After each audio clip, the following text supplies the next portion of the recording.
Shalom uvracha. My name is Rabbi Korber, and welcome to Beth Tzedek Congregation in Calgary, Alberta. Come on in and I'll show you around.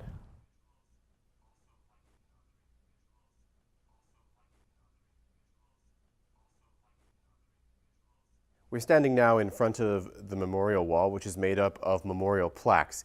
Each plaque contains the English and Hebrew name of someone who's deceased. It also records the Gregorian and the Hebrew date of their passing. The anniversary of their passing is known as their yahrzeit. It's a day on which we recite special prayers for that person. We have lights next to the plaques so that on the anniversary of their passing, their yahrzeit, we turn on the lights so that it's indicated. There are certain days of the year which are so holy that we actually pray for everyone's soul. So on those days, you'll see the entire board lit up. And now we're entering into what we call the main sanctuary.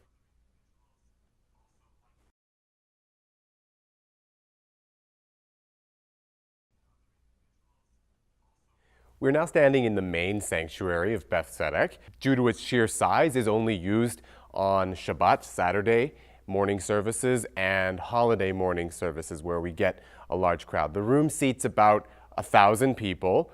Usually on a regular Saturday, we only fill out the lower bowl.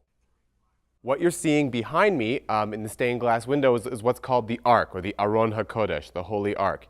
It holds the Torah scrolls that are made from parchment, which we read from each Saturday and during special holidays as well. Most arks will be facing east, as the direction of our prayer is towards Jerusalem. Surrounding the stained glass, you see some Hebrew texts. They are the representations of the Ten Commandments on the two tablets. In the middle there, what you can see is the two little lights. That's what's called the Ner Tamid, or the eternal flame.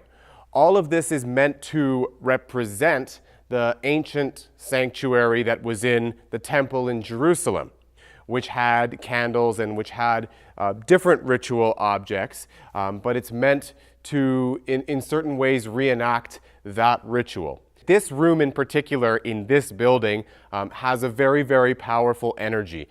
Because the scrolls are housed in the case behind me, that actually gives holiness to this room. Now we're going to head into the small chapel.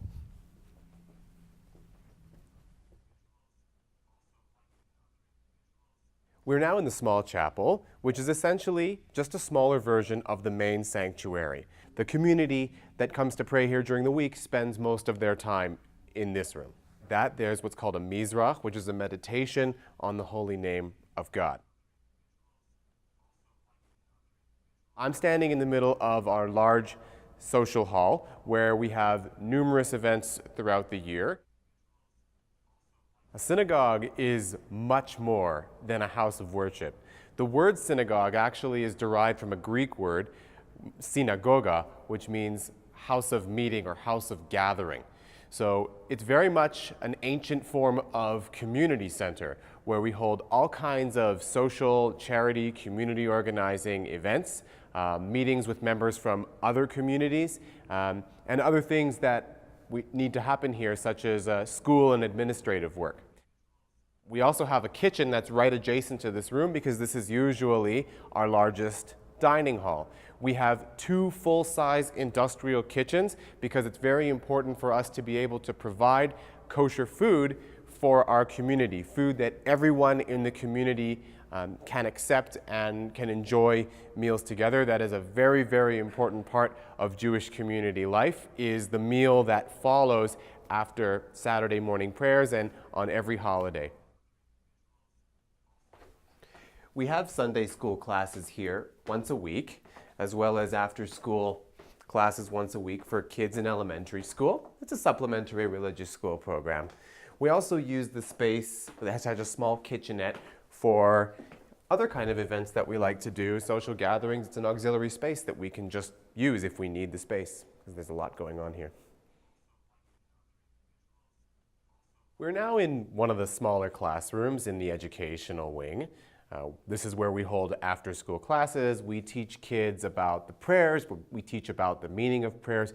We also try to instill Jewish ethics and Jewish spiritual values, such as taking care of the poor and taking care of one another. This room can also function as a youth lounge so that kids can come here and hang out and play games and do all kinds of fun activities after school if they want. You may have noticed that my kippah, my head covering, has my likeness on it and the words Yo Rabbi. Yo Rabbi is the name of my YouTube channel where I answer questions from millennials about Judaism. Yo Rabbi, street Torah for the uneducated. It's been wonderful showing you around Beth Tzedek today. I've had a great time. In Hebrew, we say shalom. It means hello, goodbye, and peace. We also say lehitraot to say goodbye, which means I'll see you again. Thanks for stopping by.